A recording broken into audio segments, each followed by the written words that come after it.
Hi hello friends, welcome to our Shri Babu study point channel. ఈరోజు discuss చేయబోయే topic Andhra Pradesh చరిత్రలోని చారిత్రక పూర్వయుగ సంస్కృతులు అనే చాప్టర్లో నెక్స్ట్ టాపిక్ చారిత్రక పూర్వయుగ చిత్రలేఖనం. చారిత్రక పూర్వయుగ చిత్రలేఖనం దీనిని ఇంగ్లీష్లో ప్రీ హిస్టారిక్ రాక్ పెయింటింగ్స్ అంటారు. ఈ చారిత్రక పూర్వయుగ చిత్రాలు అనేవి ప్రాచీన శిలాయుగం, మధ్య శిలాయుగం, నవీన శిలాయుగం, తామ్ర శిలాయుగం మరియు బృహత్ శిలాయుగానికి చెందినవి. ఇవి భారతదేశంలోనే కాక మన తెలుగు రాష్ట్రాలలో కూడా అనేక చోట్ల లభ్యమయ్యాయి. మొదటి 4 యుగాలు అంటే ప్రాచీన శిలాయుగం, మధ్య శిలాయుగం, నవీన శిలాయుగం మరియు తామ్ర శిలాయుగం. ఇవి ఉత్తర భారతదేశంలో మరియు దక్షిణ భారతదేశంలో ఉన్నాయి. కానీ ఈ బృహత్ శిలాయుగానికి చెందిన చిత్రాలు కేవలం దక్షిణ భారతదేశంలో మాత్రమే కనిపిస్తాయి. ఎందుకు అంటే ఈ బృహత్ శిలాయుగం అనేది కేవలం దక్షిణ భారతదేశంలోనే మాత్రమే కనిపించే ఒక ప్రత్యేకమైన సంస్కృతి. ఈ అన్ని శిలాయుగ చిత్రాలలో మధ్య శిలాయుగంలోని చిత్రాలు అధికంగా కనిపిస్తాయి. మధ్య శిలాయుగంలోని చిత్రాలు అధికము. కేవలం దక్షిణ భారతదేశంలో మాత్రమే కనిపించే చిత్రాలు ఈ బృహత్ శిలాయుగానికి చెందిన చిత్రాలు. ఈ చిత్రాలు అన్నీ కూడా గుహలలోని గోడలపైన మరియు రాతి బండలపైన గీయబడ్డాయి. ఏ విధంగా గీయబడ్డాయి అంటే ఒక పదునైన రాయిని ఈ విధంగా తయారు చేసుకొని వీటితో రాతి బండలపైన మరియు గోడలపైన చెక్కడం జరిగింది.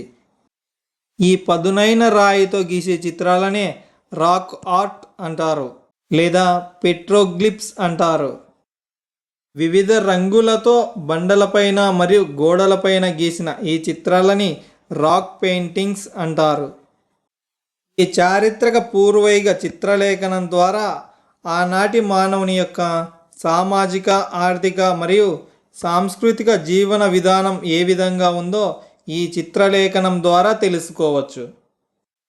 లిపిలేని ఈ కాలాన్ని అధ్యయనం చేయడానికి పురావస్తు శాస్త్రవేత్తలకు మరియు చరిత్రకారులకు చారిత్రక పూర్వయుగ చిత్రలేఖనం అనేది ఎంతో ముఖ్యమైన ఆధారాలుగా ఉపయోగపడుతున్నాయి. ఈ చారిత్రక పూర్వయుగ చిత్రలేఖనంలో ఆనాటి మానవుడు గీసిన జంతువులు ఏనుగులు, పులులు, చిరుతలు, ఖడ్గమృగాలు, జింకలు, అడవి బర్రెలు, అడవి పందులతో పాటు అనేక రకాల పక్షులు మరియు చేపలను ఈ కొండ గుహలలో మరియు రాతి బండలపైన చిత్రీకరించాడు. ఆనాటి మానవుడు జంతువులతో పాటు వాటిని వేటాడే దృశ్యాలు మరియు మనుషులు జంతువులను వేటాడేటి మరియు జంతువులు మనుషులను తరుముతున్న దృశ్యాలు కూడా గోడలపైన చిత్రీకరించాడు. జంతువులను వేటాడడానికి ఉపయోగించిన విల్లు, బాణము, ఈటెలు మరియు కత్తులను కూడా ఈ గోడలపైన చిత్రీకరించాడు. తామ్ర శిలాయుగానికి చెందిన ఒక చిత్రంలో గుర్రాలను అధిరోహించి వేటాడే పురుషుల చిత్రాలు మరియు మహిళలు నృత్యం చేస్తున్న చిత్రాలు కూడా ఈ గోడలపైన చిత్రీకరించారు.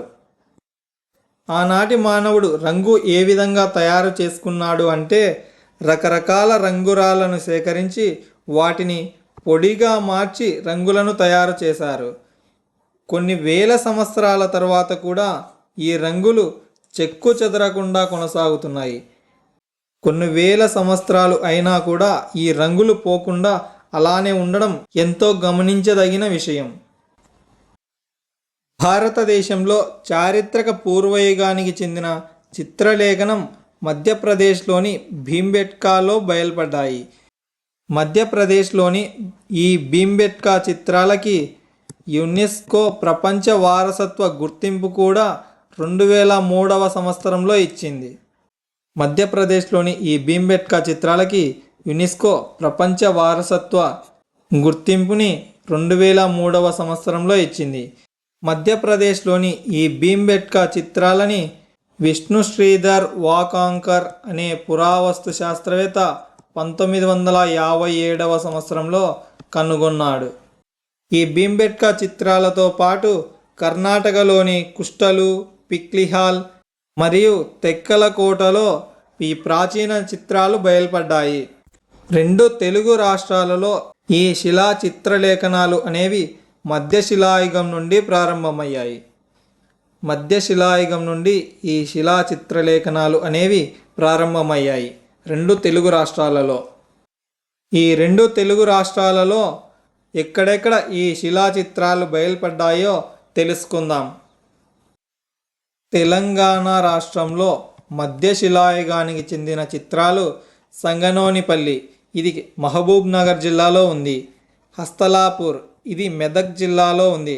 మరియు కోకాపేట్, ఇది రంగారెడ్డి జిల్లాలో ఉంది. ఇక్కడ మధ్యశిలాయుగానికి చెందిన చిత్రాలు లభించాయి. తెలంగాణలోనే నవీన శిలాయుగానికి చెందిన చిత్రాలు పాండవులగుట్ట, ఇది జయశంకర్ భూపాలపల్లి జిల్లాలో ఉంది. మరియు దూపాడుగుట్ట, ఇది వికారాబాద్ జిల్లాలో ఉంది. ఇక్కడ మనకు నవీన శిలాయుగానికి చెందిన చిత్రాలు లభించాయి. ఆంధ్రప్రదేశ్లో మధ్యశిలాయుగానికి చెందిన చిత్రాలు ఆదోని, ఇది కర్నూలు జిల్లాలో ఉంది. ఇక్కడ మనకు మధ్యశిలాయుగానికి చెందిన అనేక చిత్రాలు లభించాయి.